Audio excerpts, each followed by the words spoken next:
Merong ilang kababayan natin na nagtatanong kung kailan daw ang exam ulit. Ang EPS topic exam, makikita nyo dyan, nakalagay dyan na undecided. Ibig sabihin, wala pa talaga. Hindi pa makapag-desisyon kung kailan sila magkakaroon, kung kailan magkakaroon ng registration para sa EPS topic exam. Doon sa mga naghihintay at sa sitwasyon ngayon ng pamamalakad ng HRD Korea at ng DMW ay wala nang, hindi katulad dati na once a year talaga ang EPS topic exam para sa manufacturing. Ngayon, itong mga nakaraan ay 3 beses silang nagpa-register para sa EPS topic exam ngayong taon. Kaya wala na talaga, hindi mo na masasabi kung kailan talaga ang registration para sa EPS topic exam. Noong mga nakaraang taon ay panigurado talaga na nangyayari ang EPS topic exam registration, nangyayari ay February. Pero ngayon wala na. Hindi na malaman kung kailan talaga sila magbibigay. Ngayong taon ay malamang wala nang magiging registration para sa EPS topic exam ngayong taon kasi next month ay November na. Panigurado, next year na talaga. Hindi lang natin masasabi kung February ulit mangyayari yung registration. Parang binago na ng HRD Korea yung pagpapa-exam nila dito, no? Pakunti-kunti na lang. Saka napakahirap nang pumasok sa registration ngayon. Kaya doon sa mga gustong mag-register para sa EPS topic exam, ay mag-follow na lang kayo dyan sa EPS DMW official. Dyan sila nag-a-announce kung kailan sila magbibigay ng registration para sa EPS topic exam. Dyan nyo lang tingnan. Kaya dun sa mga nag-aabang kung kailan ang registration para sa EPS topic exam ay aral muna. Padamihin ang Korean language vocabulary. Yun lang ang susi para pumasa sa EPS topic exam. Tiyagaan lang talaga sa pag-aaral. At alam nyo naman, ang pag-apply dito ay napakahirap talaga. Pero kung gusto nyo, talagang gagawin nyo. Kung gusto nyo talagang makapagtrabaho dito sa South Korea. Ang ganda na ng tanawin ngayon dito sa South Korea. Ayan. Naglaglagan na ang mga dahon. Ito talaga yung isa sa pinaka-paborito kong weather dito sa South Korea.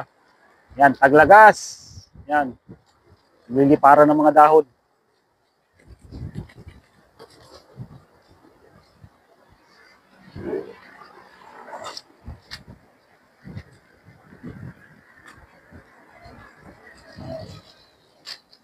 Doon sa mga subscribers ko na nandyan pa lang sa Pilipinas, gusto nyong ma-experience yung ganitong klase ng temperature dito sa South Korea, ay alam nyo na ang gagawin nyo. Ipagan nyo lang sa pag-aaral.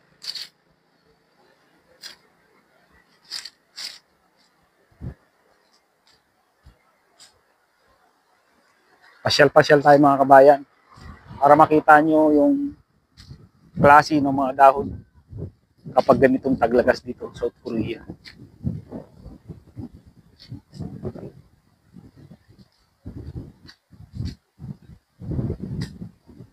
Sa banda dun, marami pa.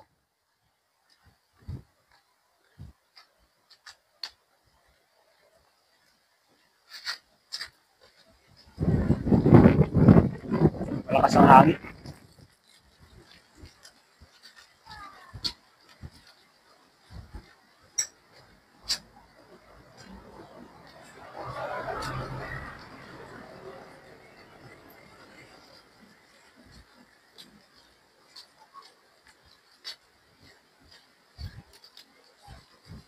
At mamaya, pupunta ako ng maghahanap ako ng mabibilhan ng humidifier.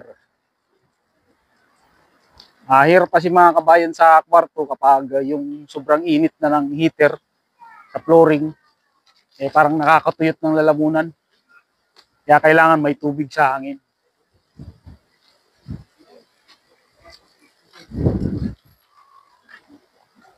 South Korea.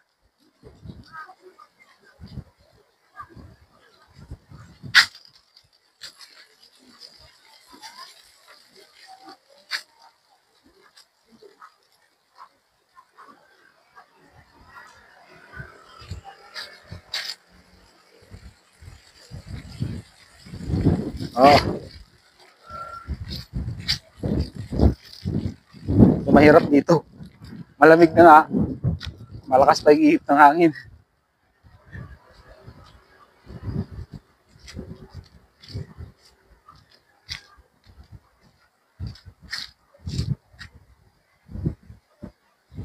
Next week, wala na. Ubos na itong mga dahon na to. Nasa baba na lahat.